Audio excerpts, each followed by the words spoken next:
Hello,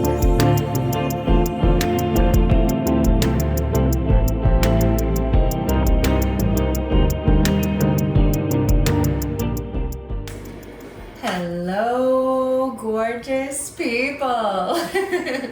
Well, welcome back to the Shameless Romantic. I'm Kat, your demisexual spicy BFF, whose goal is to empower you with more pleasure, banish those inhibitions, uncover intense feelings, and deepen those orgasms. We are back with an amazing guest who's coming at us again. I am so happy, Tori, that you're able to come back. Thank you so much for your time. Thank you for having me. I don't know if you guys remember from the last episode, so she is a sex therapist and she just loves to drop bombs. Like, I feel like in the best way, it just like challenges things, normalizes things, help you kind of navigate. I don't remember if I had told you this already or maybe sent you the message, but a really close friend of mine, she said that your episode specifically helped her and her husband have a really hard talk that they had been meaning to do for a while. And she's like, she was so grateful. She was like, thank you so much for holding space for like normalizing things, helping people just have those talks and like just connect deeper to where you feel like you really know your partner and you guys are on the same wavelength. Mm-hmm. So thank you. I'm so happy to hear that. It's my pleasure. That's why I do what I do. Exactly, and it shines through. So your energy is amazing, and I'm just very grateful that you come back for round 2 on the pod. So everybody give her a super warm welcome. So today I thought we'd kind of mix it up, and even though, you know, it's like a fun sex podcast show that I usually try to like really drill people with questions and stuff, I'm giving her kind of like the reins because I just want her to discuss like normalizing things, something that's maybe just more common than you think, you know, like stuff that you see as a sex therapist that could be something you as an individual will have come up or you have to overcome, or in, you know, any kind of relationships that you're in. I just want people to see the world as it truly is, because you're in the hot seat every day, like just uncovering, unpacking all this stuff, and it's just not being discussed, you know what I mean? And I think honestly, because of that, it perpetrates shame. Mm-hmm. You know, these people are afraid and they feel very alone. And I think if we can kind of like talk about some really tough topics that you see on a daily basis, or, you know, however often, that way people can kind of understand like it's not just you, like it really is a human experience and we go through this together. Mm-hmm. So we just kind of talk about it and normalize it, because I'm not trying to downplay anybody's individuality, but there's always a common thread, you know, between each person. And I feel like if we can just realize that there's not really new stuff, it's usually just new people, just different, maybe, I don't know, ways that it comes out. I hope that kind of like brings some peace for some people. So I guess let's kind of start like from the jump. Off the top of my head, like I think we touched on it in our last episode, but like mismatched libidos, like how common is that for you? Super common. Really? Yeah, majority of situations, even if that's not what they come to me for. Yeah, that's usually happening. And when you mention shame, right, or the common thread between people, especially around sex, shame is big, because nobody's out there being like, hey, on social media, my sex life sucks. What's everybody doing, you know? Right. So, but that's a huge issue, and not just between, you know, men and women, but, you know, same-sex relationships as well. And because there's so much shame around it, we don't talk about it. Everyone wants this beautiful, amazing sex life, but nobody wants to have the conversation about it or even knows where to start, you know, which is understandable. Typically when there's a mismatched libido situation, you know, I really try to dive in first with like, okay, where is the mismatch? You know, is it that somebody's drive is really high and somebody's drive is really low? Or is it just like they're not getting the sex that they need? Because sometimes it's less like, you know, our drives are mismatched. The issue is just like, I'm not connecting with you in the ways that I want to connect, and people don't realize that that's the issue. Right? They're having unfulfilling sex, or they're having unfulfilling connective time. So that's a big thing. But I'm not sure if we chatted about this last time, we maybe did, but desire types, right? So really commonly women will have a responsive desire type, and men will have spontaneous type, not always. So when we figure that out, it helps just give a little bit of context. Spontaneous being, of course, I just have this natural tingling in my loins, and responsive is that we need to have some sort of trigger to create that. And that's really common for women, you know, but when we look at it too, it's discussing what we need. Yes. Right? So sometimes people don't look at what they need. They're like, I need to have great sex. Okay, cool. Well, what does that mean to you? Exactly. You know? And so asking those questions, and sweet baby kitty is up here joining us. But yeah, so asking those questions of like, what is great sex to you? And so that's like one of the first questions I'll ask couples when they come to me. And, you know, sometimes they're stifled. They're like, well, great sex is great sex. And I'm like, okay. That doesn't tell me anything. Yes, you gotta tell me what that means. Because a lot of times too, partners have similar sexual desires. Right. The need to connect, but it just looks different. And so I usually try to also normalize that, you know, when we're having a sexual space with each other, you know, everybody's always thinking about this equalness, right? And so if Kat and I were, you know, for example, being intimate, you know, our goal is like always orgasm focused. Right? Right. Okay, so how do we reach orgasm? So I'm going to push all of Kat's buttons to try to get her to orgasm or vice versa. But, you know, when we're always orgasm focused, we're also not thinking about what speaks to us during that experience. Is it really important to have eye contact? Is it really important to have external body touching outside of the genitals? Is your environment, you know, important to you? How do you like to get revved up? You know, so those things we can really dive deep into, if that makes sense. It makes sense to me entirely. I hope it does to you guys as well. I would say like that was just really ringing a lot of bells, like memory in me and my past relationships. Because I know like in my early 20s, I've always been very like, I would say more of a spontaneous type, especially like for me and my past relationships, I was always kind of like more of an initiator. But at the end of the day, it was exciting and fun in the beginning, but then it would kind of like taper off because it was like, I always felt like I was 100% having to go to initiate and push for it. And it's like, I'm sure for other people as well, it's tough because you're like, I don't want to feel like I'm the only one who wants it, you know?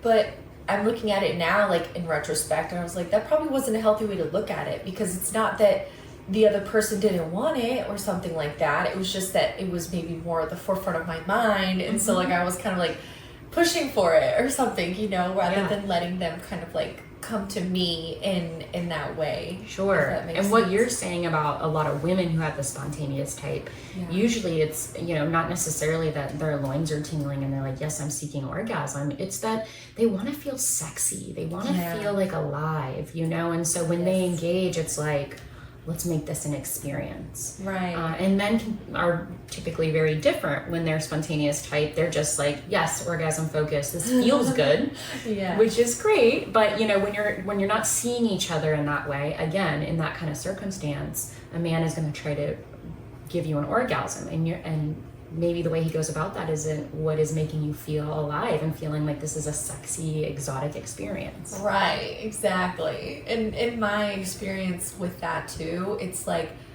guys just tend to be a little bit more like hard, fast, like it is just a more intense kind of sensation, where women are just kind of like soft and sensual about it. Yeah. So it is like a very fine line, like with my experience being with a man versus being with a woman, to where it's like, you really can't even compare the two, but you have to appreciate them both, I guess, at the end of the day. She says, I guess. You gotta appreciate them both at the end of the day. So, okay. And like in those situations, are there any tools that you would offer people to like be able to do that, apart from just like having that discussion of like, what is good sex for you?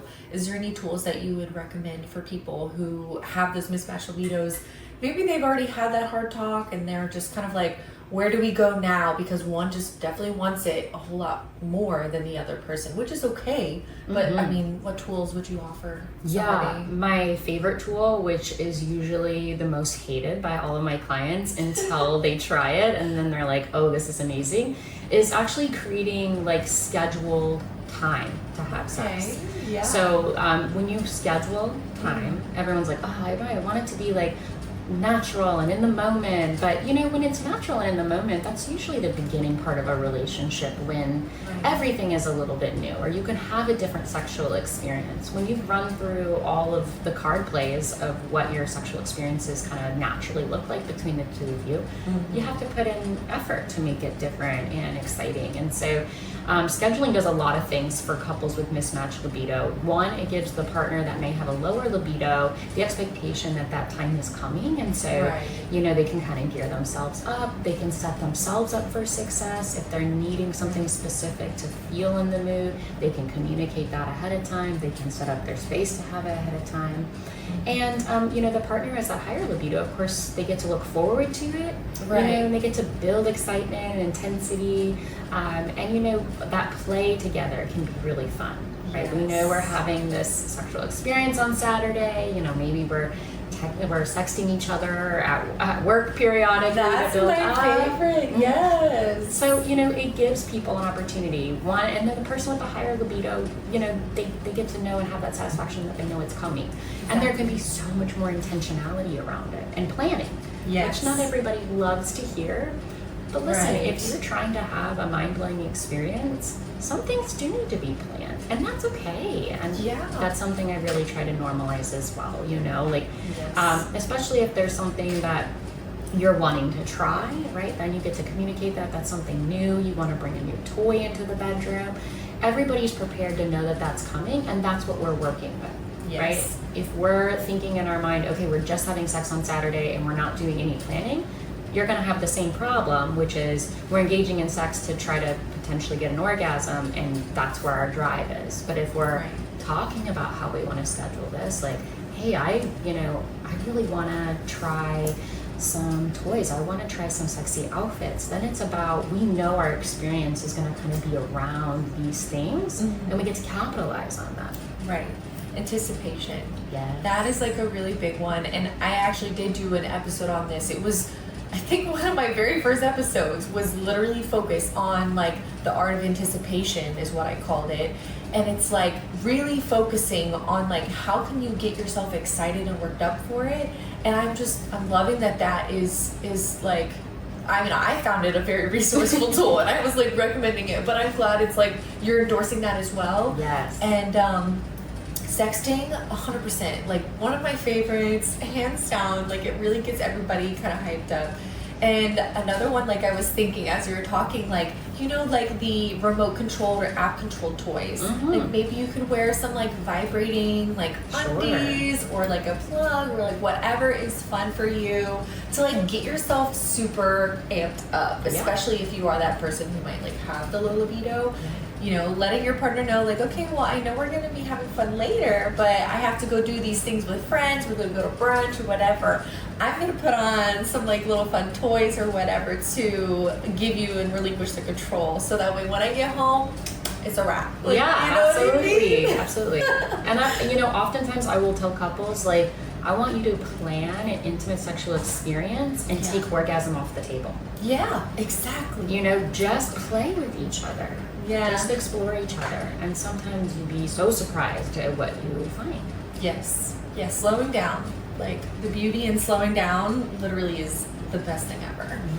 So, okay, I love it. We're already getting juicy. I'm adoring this. So let's think about some other stuff that you really want to normalize, something that you might see a lot, or like what are some other topics that you can think of? Yeah, oh gosh, there's so many. A big one, honestly, that I would love to normalize that nobody talks about is the effect that porn is having on couples, on individuals.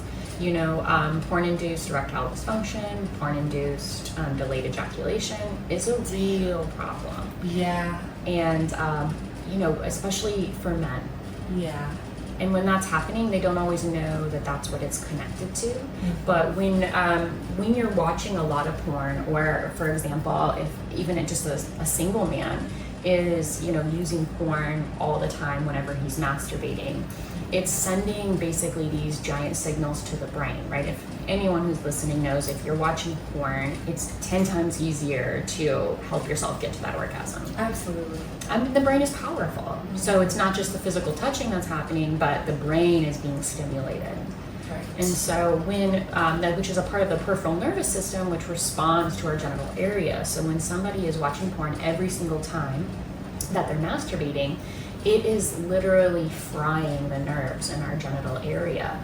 Frying, she said. It's yes. serious. It's very serious. And so, you know, what happens is if we're doing it every time and then we find ourselves in a sexual experience with somebody, we're not having that trigger to the brain. It's a huge dopamine dump to the brain, and you're not receiving that when you're with your partner. There's going to be small amounts for sure, but nothing in the same capacity. And then, of course, the messages that the brain is sending to your genital area, they're not as strong, they're not as triggering. Right. And it takes time to like undo this. Like even if you stop watching porn, it's like I said, your nerves are going to be fried. It's going to take time for them to come back online. Yeah. So when I'm working with clients, you know, there's a lot of different strategies around that and reincorporating certain things in their masturbation habits. Mm-hmm. But the hardest thing is having that conversation with your partner. Right. When you realize what's going on. Because it gets back to the shame again, you know, because I'm sure like it would be hard for someone to just be like, hey, you know, I'm feeling this whenever we're together, and it's a very delicate conversation because you also wouldn't want to hurt your partner's feelings at the end of the day. Sure. And, you know, somebody being on the receiving end of that, it would be hard not to take it personally. Yeah. You know, like that's... And there's shame on both sides, right? So if you're having this issue, let's say as a man in a heterosexual relationship, mm-hmm. there's a good chance that your partner is feeling shame that they can't get you aroused, they can't keep you aroused, they can't get you to orgasm or ejaculation. Like that hits the ego really hard too. And Absolutely. So if we don't know that that's the issue going on, shame on both sides, right? Someone's like, oh, Jesus, I can't perform. And the partner's feeling like, am I not enough? Am I not good enough? So that's a tough one, but it's really, really common for sure. Yeah, okay. And for people who might be watching right now and maybe they suffer from it or they suspect that maybe it's something that their partner is struggling with, what tools or like how would you kind of go about that? Any kind of like conversation starters or recommendations that you can offer? Yeah, I mean, of course, I'm going to say see a sex therapist. Yeah. 9 times out of 10. Go see Tori. When a man shows up in my office, he might suspect that that's what's going on, you know, and we work through ways to have that conversation, but, you know, letting your partner know is going to alleviate a lot of shame for them too. Course. So, but you know, if you have the ability to go to a sex therapist, then you can have the conversation about, you know, I sought professional help because this was really stressful to me. Yeah. And if it's really stressful to you, it's definitely stressful to your partner. Right. But in general, if you're feeling like this is an issue and you're too scared to seek out professional help, some of the best things that you can do is, of course, minimize the amount of porn activity that is going on, because every time you do that, we're just refrying those nerves. Right. And so if you incorporate other things, like even sometimes I will tell my clients, you know, okay, if you feel like you can't have pleasure without some type of pornographic image, at least try to remove from video, right? Because it's going to be less stimulating to the brain and help decrease that. Right. Other things too is, you know, we always talk about sex toys for women, but sex toys for men. I mean, you need to give your body something that's going to be stimulating and engaging to help yourself remove from that big dopamine dump that's coming with the porn. Mm-hmm. So pocket pussies or sleeves or fleshlights are really good tools to help you refine yourself when you're masturbating. Yeah. But in general, external touching outside of the genitals is really helpful too. So if you think every time you go to masturbate, right, you know your body, you know exactly what you need, you're going straight for the jugular, if you will. But if you kind of think about reintroducing touch to the body and helping that peripheral nervous system receive touch elsewhere, I will prescribe them to touch other areas of their body before they masturbate, and they will feel very odd about it. Typically, they're like, "So I'm gonna, you know, rub around my hip bones and like, yeah." But it's really about finding ways to re-love yourself. Yeah. You know, and exactly. And so it's a lot of work, honestly. I'm making it sound very simple, but no, it's a process. Mean, it does make sense though, because it's like, if you as a person are struggling with that, and like you said, you're going for the jugular, you know exactly what you want, you're trying to like get the nut out real quickly. It also just like, it loses the like fun sensuality portion. It almost just becomes like action oriented, and like you're just going for an orgasm. And in those kind of situations too, I bet it's only a couple of minutes. Sure. You know what I mean? Like it takes away a lot of the enjoyment of like the other aspects that should be included in sex, which is like all of this other stimulation. Correct. Versus just like going for like the full like nerve ending like central of just like, you know, your genitals. Absolutely. So okay, I love that. That's perfect.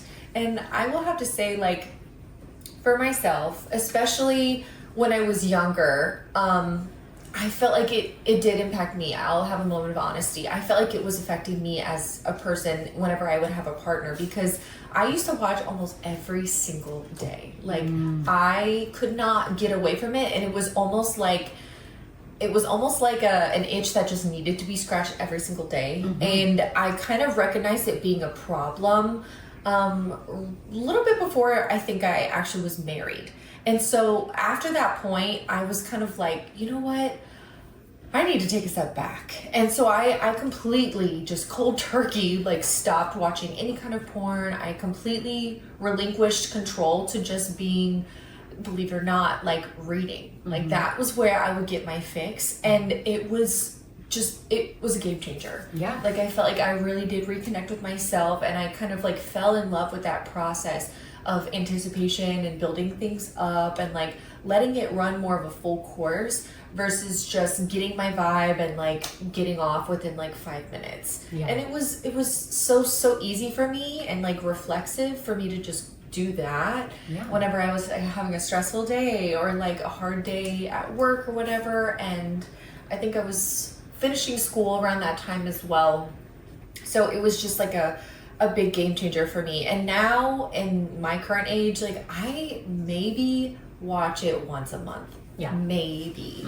And it's not a given. I don't feel that like almost like addiction urge. And I do want to drive home that I believe it is an addiction. And you mentioned that in the world of sex therapy, it is a divided house of like, is it not? But I completely side with you on that, because it's like, I know what it's like and what it feels like to like have that, like almost like some people with a cigarette, it's an addiction. Sure. You know? So, no, it absolutely is. And it's very easy for that to become something we're addicted to when life is crazy. Yes. You know, a lot of times people aren't necessarily masturbating because they're like, oh, like I really need to get it out. But it's like, I'm stressed, or sometimes I'm bored and I'm procrastinating. Yeah. And to have that dopamine feel good moment. Yes. So I always encourage folks too, like if you're going to take a step back from the porn, also try to think about engaging with yourself when you actually feel like, oh, I would like to have an orgasm now. Not like I'm bored, not that I'm stressed. It can be a great tool for stress relief, but if you're in this ugly cycle already where you're using it as an addiction, you do need to pump the brakes and try to be more intentional about when your body is telling you that you actually need that versus now I'm using it as a tool to feel good. Exactly. I love it. So let's switch gears then. I know I said I was going to let you lead the way, but it's kind of like, it kind of flows into another topic that I feel like it should be normalized. And I feel like it kind of almost is, because you see it all the time in commercials, but like, you know, Blue Chew, Cialis, like all these different things, like 4ED, you know, why don't we talk about that? Because I feel like it really has become a really big focus. And there's another topic I'm gonna like plug in here afterwards, but I do want to hear all that you have to say around like erectile dysfunction and those kind of pharmaceutical drugs. Sure. So while those drugs are great and they have a purpose for sure, you know, it started with serving those drugs to older population who are just generally not able to achieve. Right. But now I see so many men that are late 20s, early 30s, and they're utilizing it as a tool. And the hard part about that is that it's a quick fix, right? So if I'm having ED, I know that I can take this pill and that takes away the stress for me. Right. Which, yes, of course, I want you to minimize the stress in your life. But if we're looking at that as the only tool, right, it's very similar to drugs for anxiety or depression, right? If you sustain that I'm going to solve all of my depression, anxiety by taking medication and do zero work outside of that, right, you're just band-aiding the problem. Right. And so, you know, same thing, right? If we're only using that as the tool and we're not diving a little bit deeper, because in general, it is a huge problem for men to have ED even at these ages now, but we're not looking to see why. Is it because there's a porn issue? Is there a hormone imbalance? Is there a serious sexual libido difference between me and my partner that I'm feeling neglected, right? Like, identifying what the issue is, I'm all for the medication to minimize the anxiety or use it here and there so that you can have a fulfilling sexual experience and feel positive about yourself. But if it's every time, it's a problem. Yeah. Right? Even when we're talking about porn, everything in moderation. Right. You know? Exactly. And you know, the avenue like I did want to like plug here is I just feel very sad for a lot of the American population because I feel so many drugs and pharmaceuticals are just being shoved down our throats. And it's crazy to me because these doctors, a lot of them, you know, they do get paid off of like being able to prescribe a certain number. And I just want people to realize, you know, yes, these drugs and a lot of them out there are great, but we need to also explore more like natural options for ourselves and in these kind of situations too, getting more to like the root and the bud of the bud, because it's like those things that you might be struggling with could be flooded in, like bleeding through the rest of the areas of your life. So if we can at least kind of do a little bit more research and explore those natural remedies, whether it's, you know, herbs, foods, whatever kind of things that you can kind of do before you try to pop a pill, I think that it would just do us so much more good. And you know, these pharmaceutical companies, they're really powerful and people don't realize like you're kind of like exposing yourself to that, because a lot of those drugs, once you start them, you're a patient for life, you know, like some of the stuff you really can't go back. And we got to just look out for ourselves more as humans and individuals, because I don't want to be somebody's cash cow, you know, that they're buying like a third yacht or something like that because they were able to patent a drug. Like I don't want that for myself. I don't want that for anybody else out there.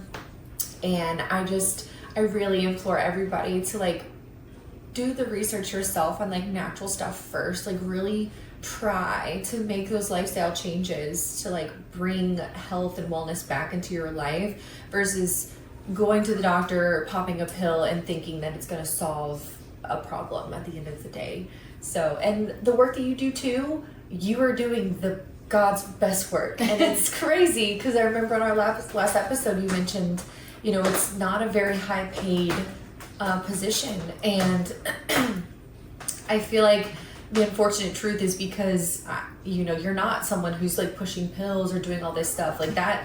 I could see would be a reason why somebody might be more like financially successful versus like actually doing good and helping people. Yeah, you know? well, there's this whole cycle with our healthcare system, right, where you have a problem, you go to the doctor. Yeah. And we are told ever since we're a little baby that you go to the doctor helps you feel better. Yeah. Right? But doctors are very, they're not proactive typically. And that's not their fault, that's how they're trained. You know, which is, here's a problem, I don't want you to be in distress, here's a medication to support. Right. But they're not getting to the root of the problem, as you mentioned. And so we as society have to get out of this cycle of, okay, I'll go to the doctor, I'll get a medication, and everything will be fine. Right. Sure, there's all kinds of diagnoses that medication is absolutely needed, and you're not gonna have a quality of life without it, but these little things are very, very different. Yeah, 100%.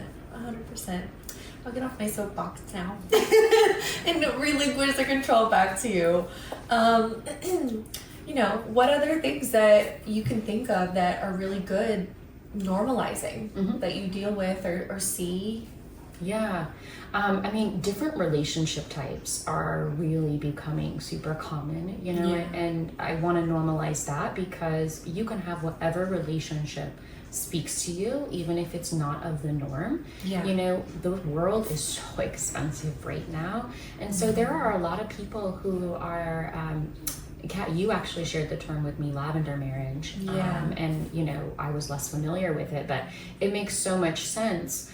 You know, lavender marriage being somebody who gets married to take advantage of, you know, what it is to be married and the benefits that can come along with that, but not necessarily for a sexual or romantic purpose. You know, there's so many more of families living together, you know, there's friends living together just to make life more affordable. And so the concept of marrying somebody so that you can get a tax break, so that you can have their health insurance. I mean, it's sad that that's how we have to operate right now. Yeah. But in general, you know, that's not just the only different type of relationship. You know, a lot of people are exploring poly simply because they're tired of having so much non-success in the dating world and being a part of an established sound relationship that is good and loving and kind and has good communication or healing their wounds. That can be a really lovely place for somebody to be at. And so, you know, I just want to normalize that, like, if it's healthy, right, and it's making you happy, that relationship is good. Right. Yeah. And I think it's just not being said enough. I'm so happy you brought that one up. Like, a really close friend of mine, he and his wife, they have been married, I want to say it's probably been about 5 years, but they are just best friends. She is a straight female, and so she does, you know, date other men, but he is 100% without a doubt homosexual, which is like amazing for them because they hang out, like you can just see the love between them. And even though it's not romantic, they're the happiest people I have ever met.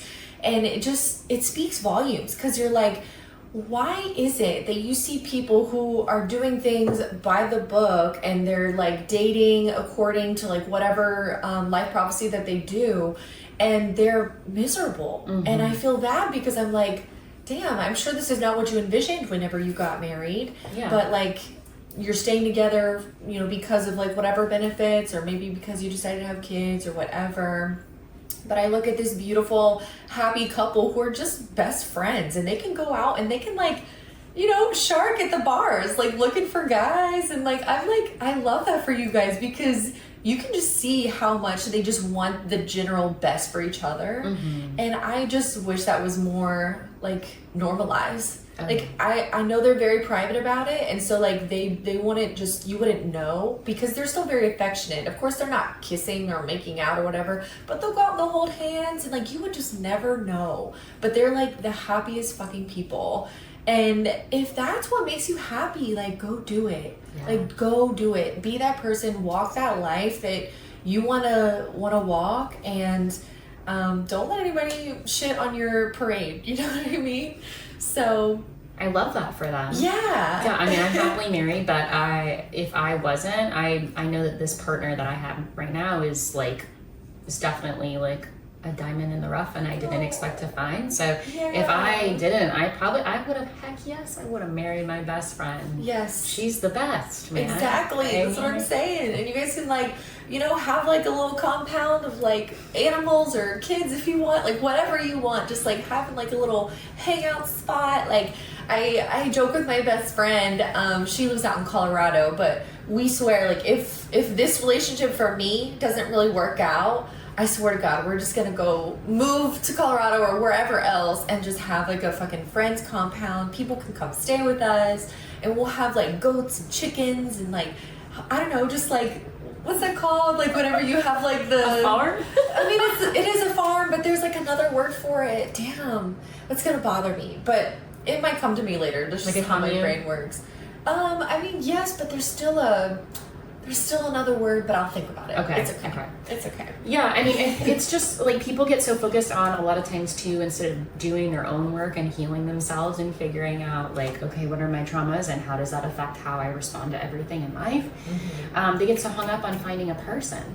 right? This person's going to make me feel good. And so that's also like the concept, unfortunately, that I think sort of marriage came out of is you find a person that like makes you feel whole, and then you do life together, which is not a bad concept in theory if it works. But you know, if you're constantly seeking to fill a need with somebody forever and you haven't done your own work, that's where the problem is. So if you're seeking, it puts pressure, you know, so much pressure. It puts a lot of pressure on the other person to bring you happiness. Yes, absolutely. So I didn't mean to cut you off. No, you're good. I mean, that's so true. But it, you know, if you're looking at relationships as how can I learn, how can I be the best version of myself, you know, everything else comes much more naturally. Romantic relationships, good quality friendships, you know. And so if you're able to take that pressure away that you're talking about, then happiness is a lot easier too, because then you're looking at sexual experiences for what you want, what you need out of it, versus I need to please this person, you know? Yes. Oh yeah.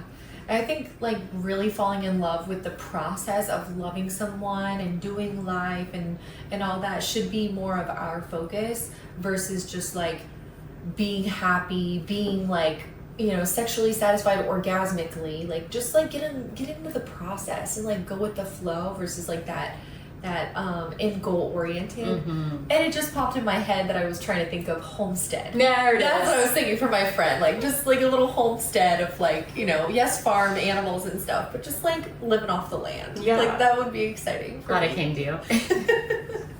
No, but what you're saying though too is sort of like when we think about focusing on the orgasm for sex, we're thinking about, okay, I have to make this person my life partner, we have to get married, and then we have to have children. You know, you're putting all of these pressures and goals on something that you don't know if that's where that should be at. Right. Until you have really sussed out all these things for yourself, for them. Suss it out. Suss it out.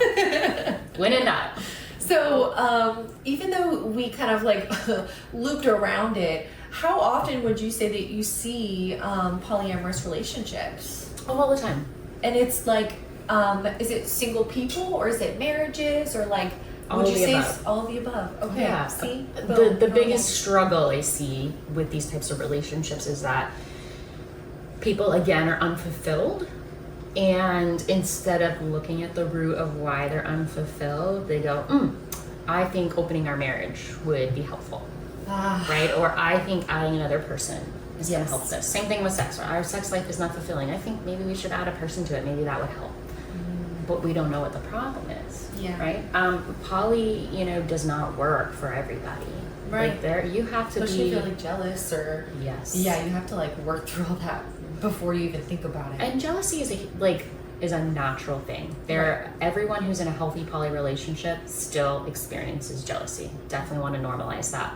But they're really done good work on themselves, and they recognize that the relationship is about providing quality relationships to one another, and not about I'm, you know, buying time from this person, so they got to give time back to here. You know, this tit for tat situation can get really toxic, and we can see that in marriages too. Right. Well, I've been picking up the kids every day this week, so like, what have you done? Yeah. You know, but the relationships is just, that's what I always encourage people the most. It's like, if you're considering a different relationship style, especially if you're involving somebody that you already love and care about, think about the root of the problem first. Why are we doing this? Is it because we naturally feel like we can hold romantic love for somebody else? Then great. Yeah. That's different. If you're thinking that you just want to spice it up, that's usually the worst reason to add in another person. Yes, spicing it up. And the other one that I've heard that I think is just not the right thing is just because you're like, oh, I'm getting bored. Yes. Like, that's just the last thing that you need to be doing. Correct. Like, you're just gonna stir up a whole lot of shit. And the people who I've seen in any of it always ends badly. Yeah, I feel terrible because it's like, you know, they're like, yeah, I think we're gonna do this. We're gonna bring a girl home or da-da-da. And it just does not go well, and it's rough.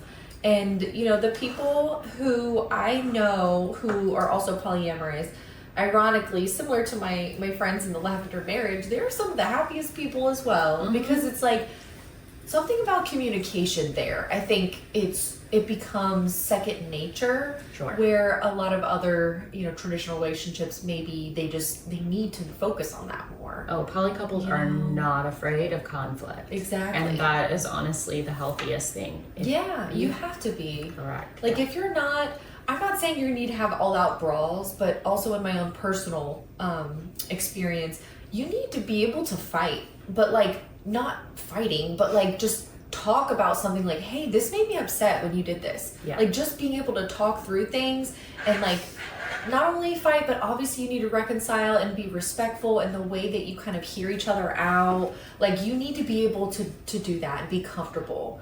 And I remember any relationship where I just gave up on fighting, it was shortly around the corner that I was leaving. Because it was like, I feel like I couldn't even talk to you or like approach you.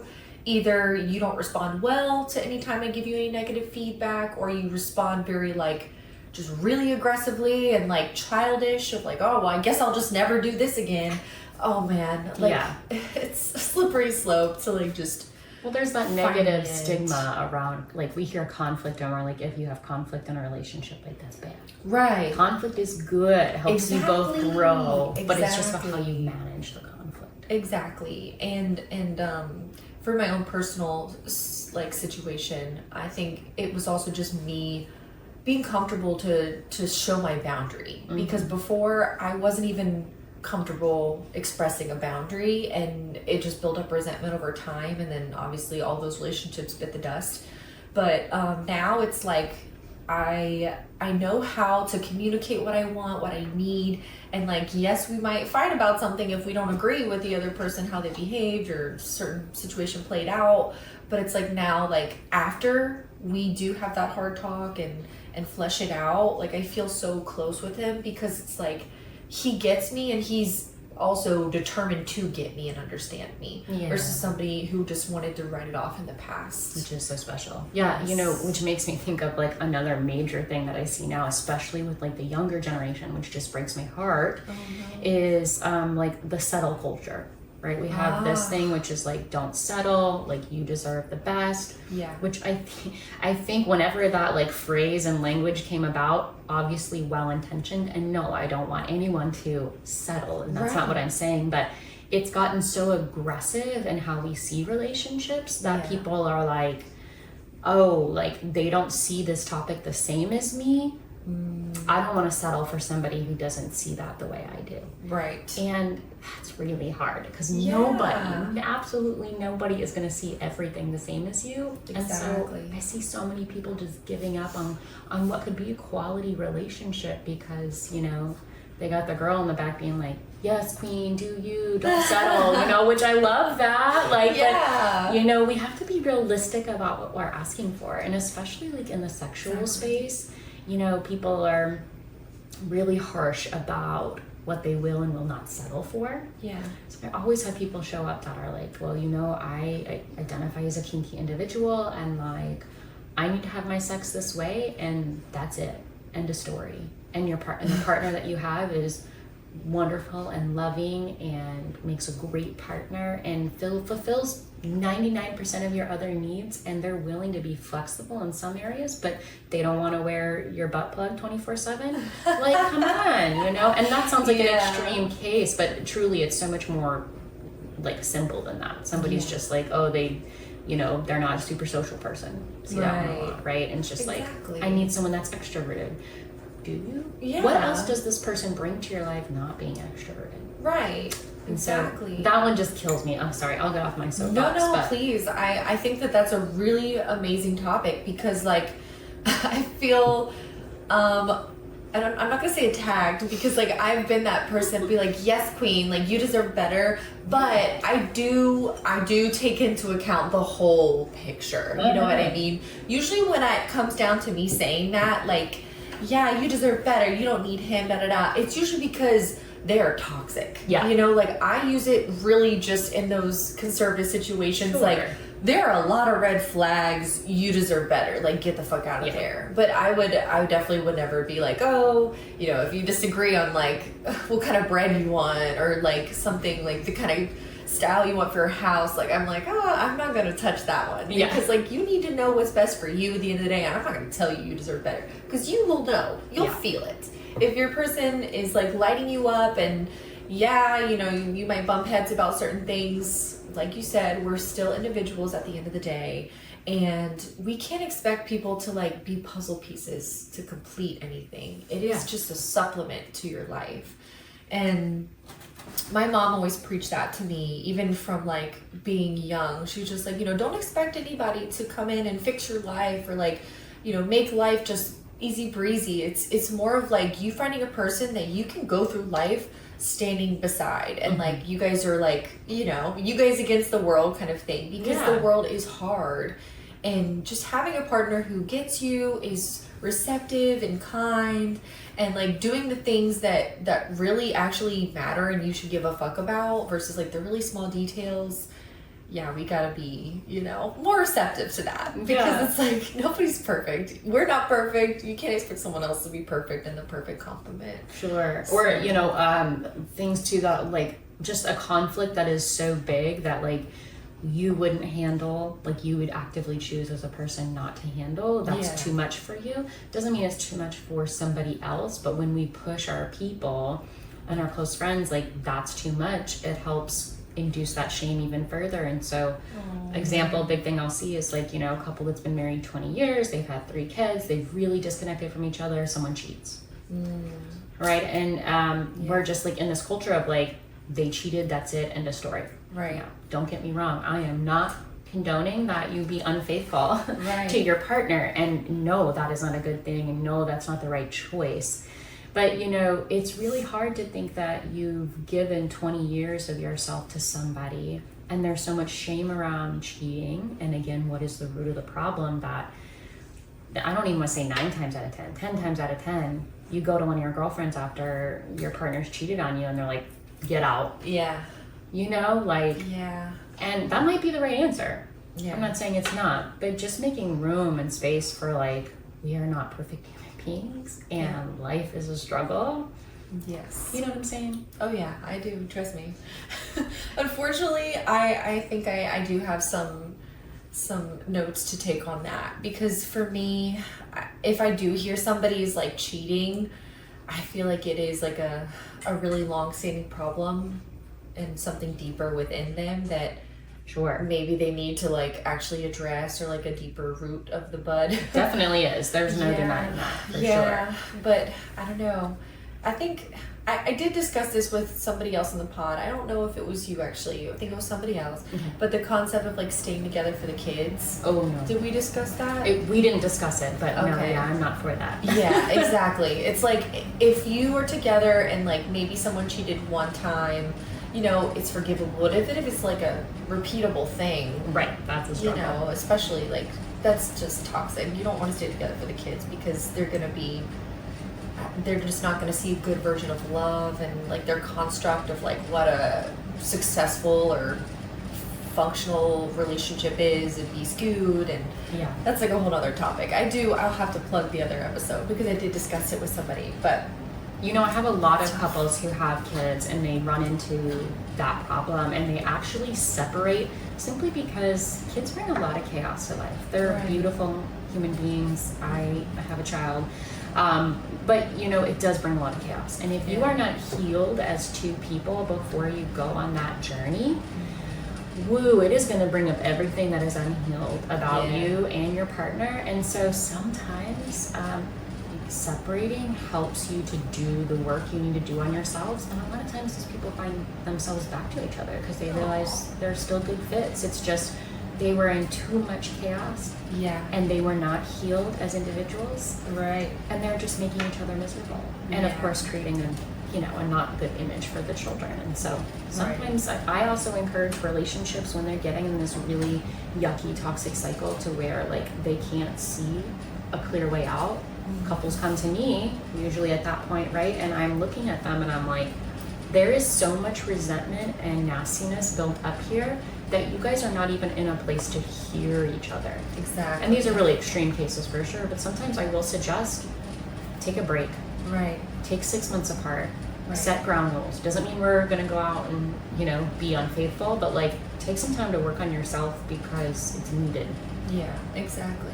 And that's healthy. Like, I think we should also normalize that, being able to just kind of like separate for a while and kind of like regroup as an individual, and then be able to come back together and like discuss what kind of things you could have, had an epiphany about, or things that you may have worked on or healed, or something of that nature. Like, I think that's a really a big one.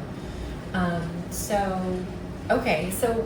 this is definitely a hot take, but we did discuss this already. So people who are in relationships and they do find they were able to like talk it out, they're understanding and everything, but like one person being able to, or maybe both, I don't know, but like, what is your take on like hiring any kind of like sex work people, and like what kind of situations have you seen, as a therapist? Because you mentioned it was a little more common than people might think, but yeah, it definitely is. There is something that most people aren't aware of called sexual surrogacy.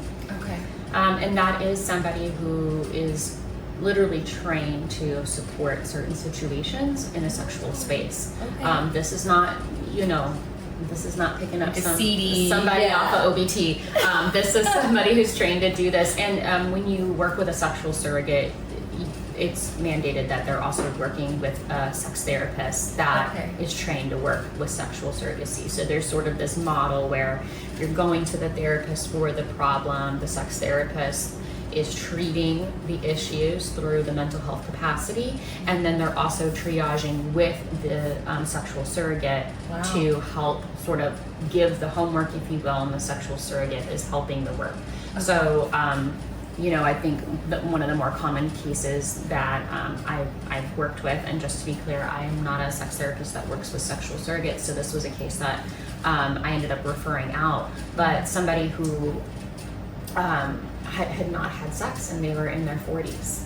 And so by this time, you can imagine the societal pressure that they feel to have sex and not be able to have sex because nobody wants to have sex with a 40-year-old virgin, and all of these negative stigmas. And so I ended up referring them out, and they had a really beautiful experience working with a sexual surrogate because they help them explore their bodies, they help them do work to get them to where maybe the average person would be, having had multiple sexual partners and experiences by that age, and really gave them the confidence and understanding of themselves and other bodies on how to go about doing that. That's awesome. Yeah. Wow.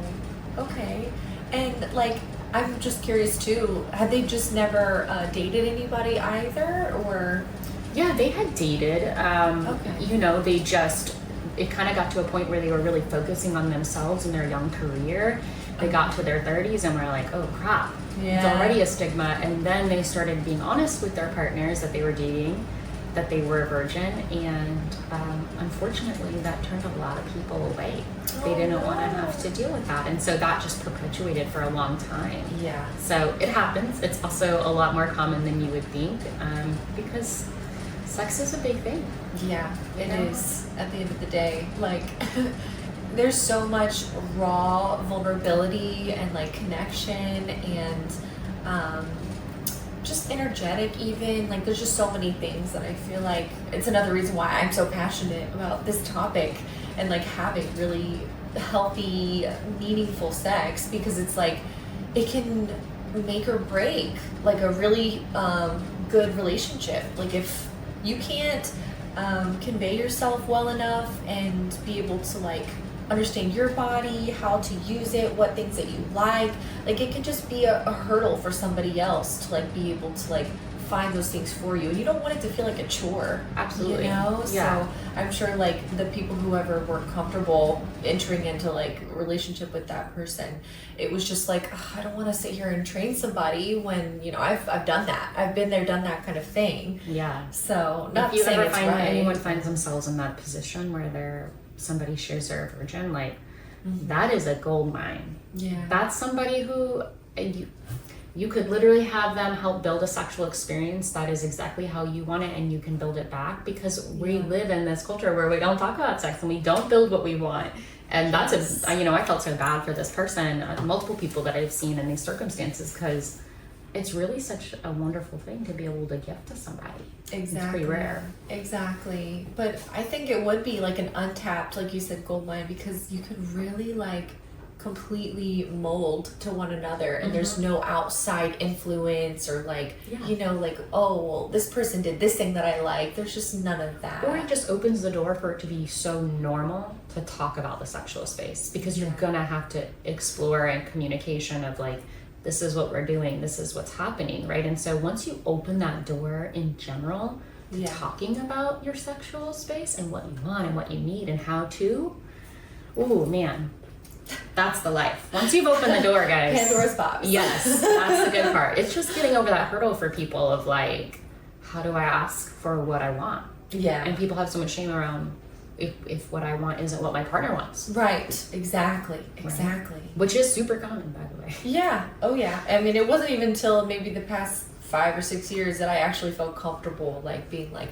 this is what I want, this is what I need. And it wasn't like a, straight like, oh, you need to do this, this, this, and this. Like, it's not instructional, it doesn't feel like robotic. It's just like, we need to be able to like do these certain things and, open this door to where we both feel satisfied and I'm going to feel completely fulfilled with our experience, kind of thing. Yeah. So. I wish people felt like, I wish we went into sex as a society as this is an exploratory space to find what suits you, versus like, I know I'm supposed to go into sex and we're both supposed to have an orgasm, right? Because sometimes we don't even know what we like really enjoy until we stumble upon it. Right. And then the hard part of communicating that that's definitely what we want. But if we like saw it as this open playground for each other, yes, I'm new to this, you're new to this, let's help each other. I like that open playground. I like that. That's really powerful, because it's true. It needs to be more playful. We need to bring it. Yeah. Make sex playful again. Yeah. Slogan. So I think we have time to maybe flesh out like one more topic. Okay. Is there any other ones that you can think of that you want to be able to kind of bring out and normalize? Yeah, I mean, we're definitely living in a world of a lot more STIs. Yeah. And that's a struggle for a lot of people because, again, shame. Yeah. Right? So, I would just like to normalize that is a good chunk of our population, and people don't realize that. And so somebody who may not have an STI, they hear that when they're on a date and they're like, woof, nope. Yeah. And I wish people wouldn't be that way, because there are wonderful, fulfilling sexual relationships all the time with people that have STIs, and I feel terrible for the people who do have them, because it's such a hard thing to navigate. Right. And there's a huge, obviously, push and pressure to be honest and straightforward, because you're potentially putting someone else at risk if you're not. Right. And so to consistently feel that rejection from people, I just wish people were more open to the possibility of still having a sexual relationship with someone just because they have an STI, because we have ways for prevention. We have medication, depending on what the like PrEP or whatever. Yeah. A really close friend of mine, Brandon, he was also on the pod, and he divulged, his status and everything, and really educated myself and the other viewers on like how to kind of like navigate that specifically for like HIV. And I was like, you are an amazing, strong human being, because it's like, it takes a lot of courage to just be able to like speak about that publicly. And I wish it wasn't so much of like a big deal. Like, I wish it was more like a normalized thing. Like, I have this, but we know how to like prevent it and everything, but it's like we have to find out through like friends or like other channels. We have to like go and search out the information, versus it just being widely available and the education just being there. Like, I think that's such a gap in like our education system. Oh, for sure. Like, we need to actually talk about these things, because people are like scared for their life, and then it's like, it's so manageable. You know, it's something it's not a death sentence. It's nothing like wild. It's just, hey, I might be on like a medication. Yeah, that's it. Shout out to Brandon for putting his personal life out on the pod, because that's awesome. I like, if everybody was as like forward about those things, which is, I totally understand why they're not. But yes, it would of course help the normalcy, but it's just so common. So I wish people would just have a bit more of an open mind. Exactly. And I have some other friends actually who they have herpes, and I found it fascinating because they said like overseas and like Europe and stuff like that, like it's just so, they're just so educated and like aware of it, and it's also like over 90% of the human population actually has it, and they may not even know it, kind of thing, but it really is so common that people just don't realize. And also the connection between like, you know, like mouth sores versus like genital sores, like it's all the same thing in a sense, like it just might be a different location, but the virus is just a virus that lives in our bodies, kind of thing too. You know, when we go to, everyone probably has the same experience of health class in the 8th grade where they're like, let me show you a bunch of really graphic images of STIs and use condoms or this will be you. Right? Exactly. Like, what kind of system is that for our kids? Plus, you know, if we really educated about, you know, what are the types, how is it preventable, how do you have safe sex, you know, oh gosh, yes, you're speaking my language. If I could reform the sexual healthcare system, I would, but it's sad. Please, if you're hearing this, please don't revert to your 8th grade health class of fear. Like, it is the worst. Exactly. And you could be shutting somebody out that would bring you so much joy and such a great partnership. Like, we gotta be able to like look past those things, because there's so many ways to prevent and like maintain now. Like, it's really not that big of a deal, kind of thing. So I don't know. It just reminds me of a movie. I think it's, was it Mean Girls or whatever, where they're like, use a condom or you will get pregnant and you will die, or something like crazy. Like, it's just so much misinformation out there. And I mean, I don't know if it's if it's purposeful. Sorry, that was like not coming out. But I really wish there was more education and support.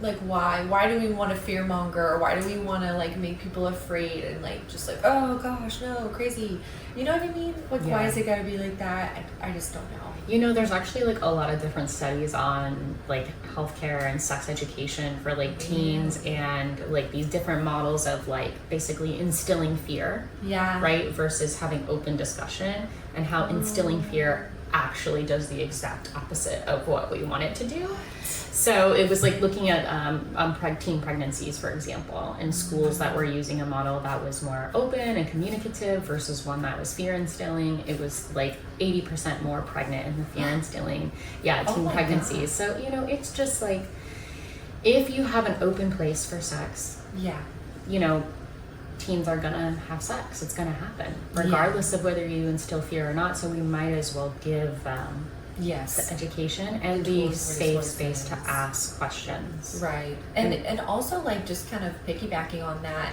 if you're instilling fear and then like kind of reinforcing it being taboo, teens want to like explore the taboo. You know what I mean? It's just kind of like making it more exciting in a way. You know, you're just like, oh, I'll be risky. It's fine. And like, also, you know, everybody wants to think, oh, that's not going to happen to me. I'm not going to get pregnant or whatever. But you're really setting them up for failure. Right. No, it's so true. Absolutely. Yeah. So, and you don't want to like further perpetrate that. So, no. And for any parents out there who have some tweens and you're hitting those hormones, start having that conversation. Yes. Never and too it's better early. received from parents. You know, like I think that also could be the gap. It's like some parents are just like embarrassed and they don't want to talk about it, and they're like, oh, they'll be fine, they'll learn from school or whatever. They're not learning from school in a timely manner, and it's also just going to be just weird at school because you probably don't even feel comfortable asking the questions you really have burning questions about.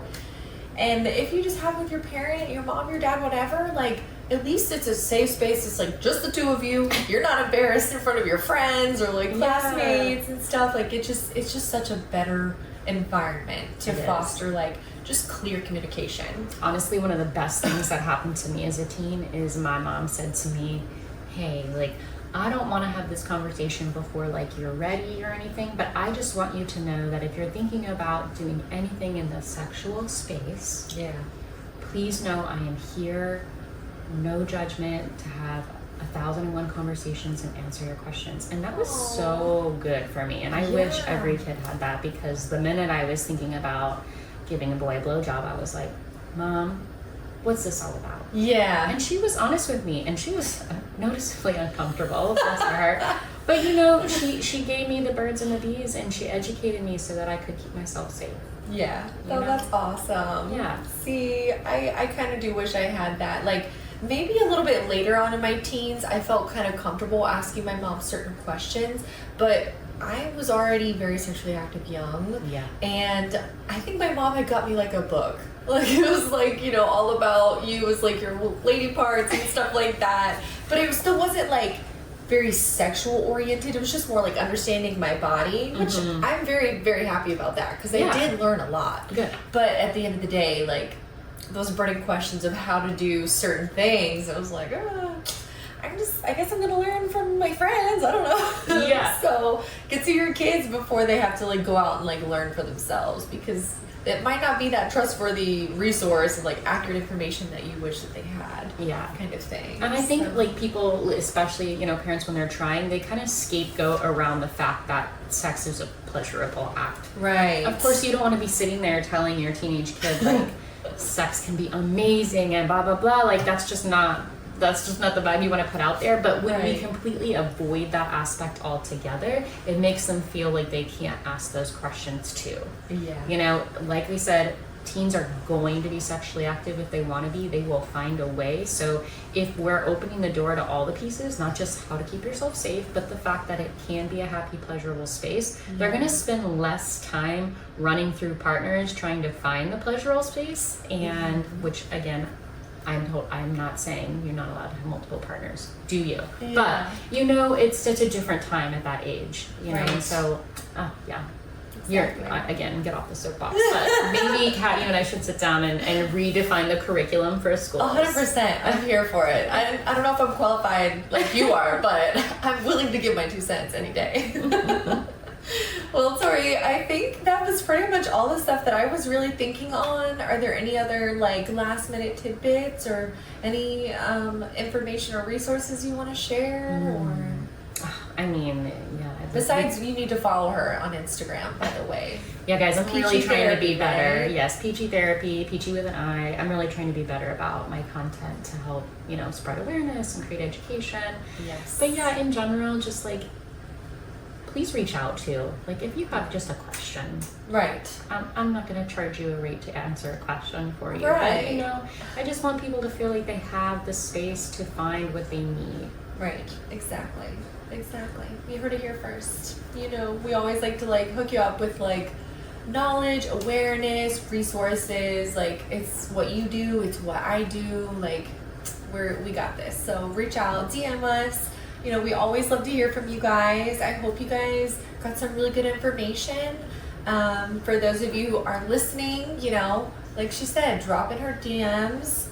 Let us know what you've learned, even if it's just kind of like, hey, I love that you normalize this topic. You discuss this. Like, maybe I went through this, or I am going through this. It's just really great to hear that what we're doing too is making an impact for you guys as well. So I appreciate that. But that's all for today, everyone. Thank you so much for tuning in. I'm super grateful that you trust me to be your spicy BFF and that you're taking steps towards bettering your love, romance, and sex life. And don't forget to like and subscribe wherever you're listening and streaming. You know, your girl loves some love. I love you guys so much. And as always, stay nasty but classy. Until next time.